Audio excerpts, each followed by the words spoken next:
Hello fellow YouTubers, welcome back to YouTube Gaming Community. I'm your host Trouble8385. Basically a show where no matter how big or small you are on YouTube, everybody here is equal. Anyway, just for fun today I thought I'd look and see what episode this really was, since it's kind of been a while since I kept track. This is actually episode 209 of YouTube Gaming Community. For now on I'll just put in the description what episode number is, just so more importantly so I can keep track, let alone anybody else. Anyway, we got a lot to talk about today, and let's get started by talking about a video from Aureylian, and it is PSA YouTube Comments. Now this is a vlog where she's just basically talking about negative YouTube comments, discussions she's had with other YouTubers and stuff. And obviously this has been something that has been talked about in the community for a very long time now. And a lot of people handle what they consider negative comments differently. Some people, anything negative whatsoever, they immediately block the person or delete their comment. Other people don't allow any comments at all on their video, which I don't know the point of putting up a video if you don't want any kind of feedback. But not every negative comment is necessarily negative. Sometimes put a comment like, I don't like your mic quality, you could use a better camera, you could do this in the background or that in the background to make your show better or video better or whatever way, whatever you do. And some people take that as negative, when that's just people voicing their opinion on what they think could possibly make your videos better for them to enjoy your videos. And some people take these comments, quite frankly, the wrong way. When someone is attacking your friends or they're attacking you with no rhyme or reason for it, that is when someone's leaving a real negative comment that just really has no place. But you do have options to handle that stuff, right? You can either delete their comment, you can delete and block them, you know. There are ways to handle this kind of stuff if you want to, as my phone goes off, which is kind of funny.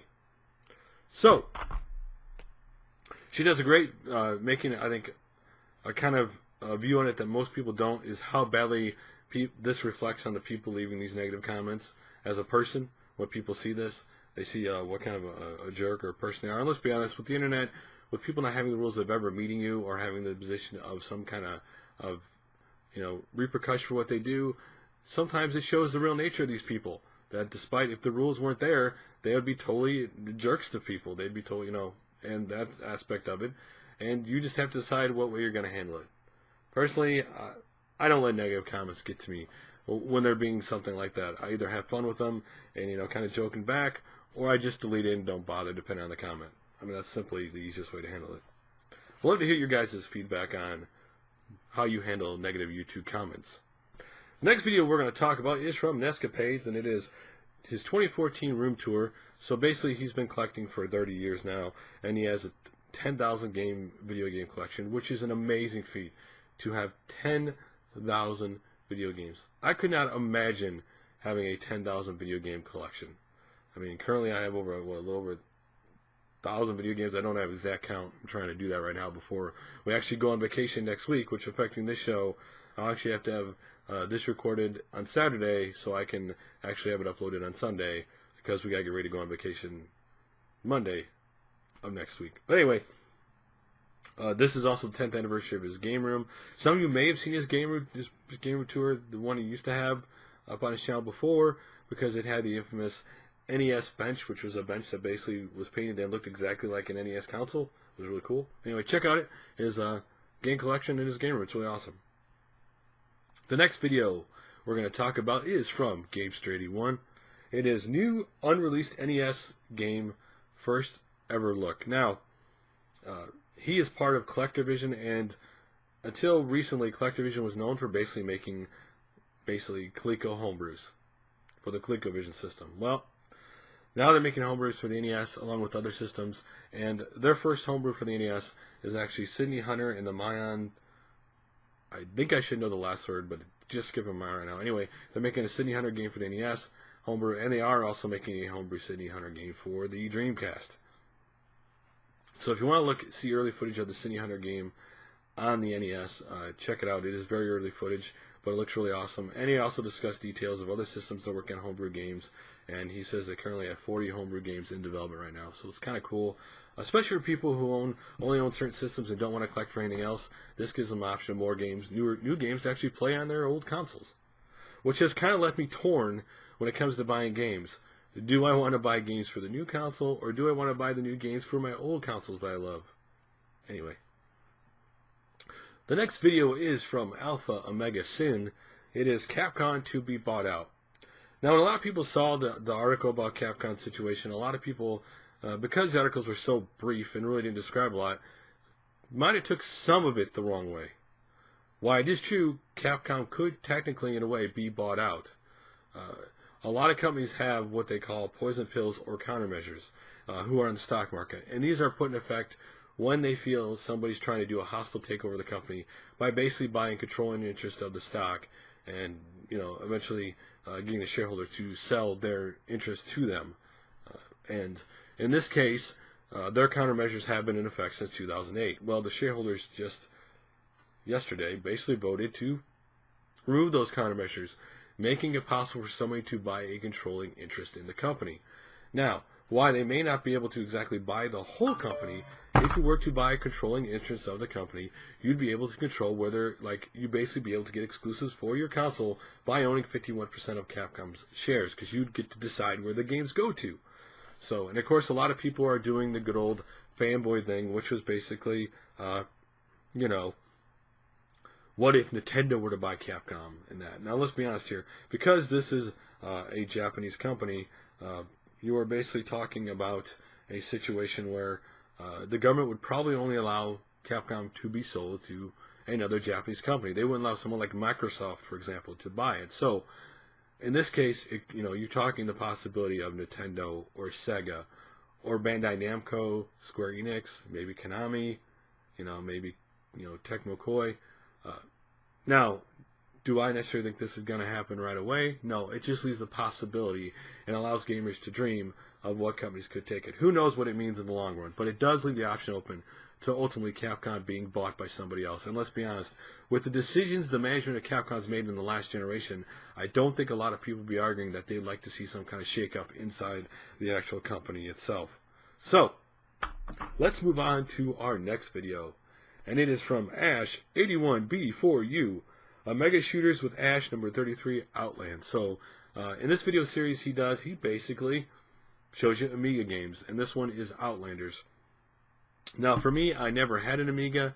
I never personally saw an Amiga growing up. I knew they existed, and to see games like this are really cool, especially the shooter, which I would have probably had fun playing when it originally was out. But if you've never seen this game on the Amiga or a game on the Amiga, check out the link below. And the next one is just fun to poke with a friend, or at a friend, not with a friend, it's at a friend. That sounds wrong with, but at a friend. And that is BigDaddyDarth, Wii U Mario Kart 8 Bowser's Castle. So basically he was just testing out the Wii U's thing, how you're able to basically, you could put, clips of Mario Kart on YouTube, because people know him as BigDaddyDarth. Other people who've been around longer would know him as Creeboy411. He is basically retired from making YouTube videos. Like some people who originally got involved in the community early on, made videos, and just decided, life and finding time to play video games were more entertaining to him than actually making YouTube videos. He does watch YouTube videos in the community still. And so I kind of made a funny comment to him about it, and he's like, he's retired. So, and it's a shame because he has one of the biggest toy collections I've ever seen in my life. The man knows about every toy imaginable. The dude has unbelievable knowledge. Anyway, just to poke fun at him because he's retired from YouTube. And he actually uploaded a video. And next up is from the TheEMUreview. You may have not have seen his Twitch live stream where basically he was playing the drums while playing the music to actual video games and video game footage of these video games. And in this case, this was a Donkey Kong Country song. And Donkey Kong Country on the Super Nintendo is one of my favorite, if not my all-time favorite game on the Super Nintendo. So definitely check it out. Next up is Lorfarius JXD S7800b Retro look. This is a retro console. Again, basically, I don't know if you call it a homebrew retro console or clonehead retro console. If you've never seen this system, I didn't know existed this video. Definitely go check it out. I know the amount of clone systems or homebrew systems out there being made these days are, getting big quickly. And if you want to check out an alternative to other ones you might be interested in, he does a really good job looking at this console. And next thing up is 16-Bit Brothers YouTuber of the Month, June 2014. Now, YouTuber of the Month originally was started by Jason Relaxation, and then it was taken over by Jilpoo3, and then, of course, now 16-Bit Brothers are doing it. And last month's winner in May was none other than 16-Bit Bro. What, 16-Bit? Why do I want to say it wrong? 16-Bit Brit. I got like 16-Bit Brothers and 16-Bit Brit in my head at the same time. It just makes a mess. Anyway, 16-Bit Brit won May of 2014. Congratulations to him. And he picked, and one of the greatest things I like about YouTuber of the Month is not that people who leave comments pick the people, but the fact that people are picked actually pick 5 of the channels that they like to watch to be up for vote for YouTuber of the Month and describe why they like these channels. And so, for example, these 5 this month who are up for vote are Co Jones Laura, Retro Dave Nintendo, Cartridge Brothers, Retro Ball Z, and Shocks16. So definitely go check out the video. Definitely go check the people who are up for YouTubers of the Month. Maybe you've never seen their videos before, and maybe you'll find another channel that you like to watch. And going back into another topical video, this one's from Long Boys Post 1975. Was there a moment when you realized you may play too much? The purpose of this video was there a moment where you realized you were playing games too much? For me, you know, being married, when you play games too much, your wife will always basically say, you either get off that system now, or, you know, they may threaten to hide your system or whatever. They find a way to basically make you realize you need to get other things done and you need to cut back on the gaming for a while. Now, playing games too much wasn't like recently, but there was a time back, I think it was about 3 years ago in this last generation, where I was basically either PC gamer or basically 360 gaming. Like the minute I got home, that's all I did, and it was becoming too much. Not getting the other things done, you know, not doing as many family things and shit of other stuff. That basically said enough's enough. And I do think as a gamer, there are some times where you get so involved with games for whatever reason that you do play too much, and that sometimes you need somebody to shake you up. I think every gamer goes to this. Maybe sometimes because sometimes you played a game like WoW. Maybe it could be you got really into Sims. I mean, there's always that one game that we're just so attracted to that that's all we want to do is play, play, and play. Now, as I've gotten older and being able to manage my time a little bit better, maybe not incredibly better, I do know, hey, I can play this game for this much, and I gotta get other stuff done. And so, and having a kid kind of helps automatically regulate your time, because they're always unbelievably able to, you know, consume so much time that you just, you know, you don't always get to play as much. The next video we're going to talk about is Evohaler, his 1.2 gig of shoutouts. You have been warned. This is basically one of the most entertaining shoutout videos I've seen in a while. He has his own funny take talking about the other people. If you want to see him talk about some channels that he likes in his own comedic way, you should definitely check it out. And some channels that, like, I've never heard before, to be honest with you. Our next video is about a product that I never knew existed, and this is from KidShoryuken. And it's basically the Super Game Boy 2. Now, the Super Game Boy 2 was released in 1998 in Japan only. It was basically an improved version of the Super Game Boy.